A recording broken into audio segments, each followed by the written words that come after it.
Hey, listen, check this out. I just got through doing an action figure photo shoot set, and these are some of my figures. And whenever I use my figures, sometimes they get dust and stuff and rocks and stuff on the bottom, so I have to clean them up after a photo shoot. But check this out. I want you to look at this.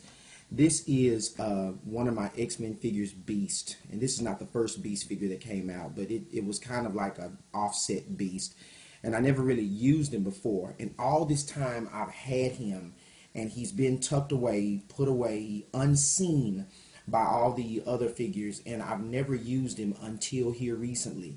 And one day when I was getting ready to do this one shot, I said, boom, I know the figure that I need, and I needed this Beast. So for all these months, even a few years, he's been away, he's been out of sight, he's been off the scene, and if he had feelings, he probably would have thought that he had been forgotten.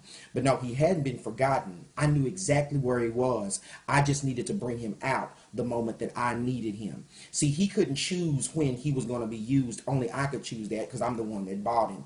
You know what? It's the same way with God. Right now, you might be in a place in life where you feel like you're forgotten. You may feel like that God is not using you. You may feel like you're off the scene in some obscure place in life, and it seems like that nothing is happening in your life. But listen, the story is not over yet. Just like these figures don't own themselves, I own them because I bought them. We don't belong to ourselves.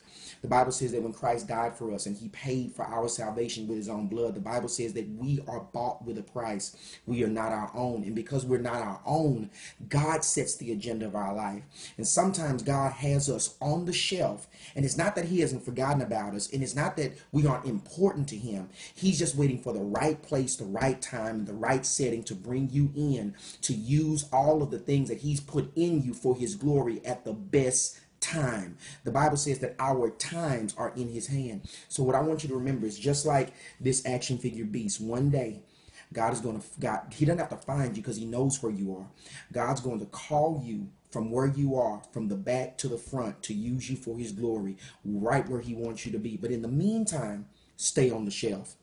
Don't leave where you are. Don't try to take matters into your own hands, and don't try to go by your own agenda, because remember this, because God knows the plan for your life, only his plan is going to work. And this is the last thing I'm going to say. A train was designed to run on a track. And if a train tries to go down a dirt road, or if a train tries to go down a highway, it's not going to work, because a train was designed to run on a track. You and I were designed to run in the will of God. And anytime a train jumps a track, it derails. And when a train derails, that's when there's all kind of chaos and collisions and accidents, when it derails. Anytime you and I take matters into our own hands and we try to get off of the track that God has laid for us, that's when we get in trouble. So stay where you are.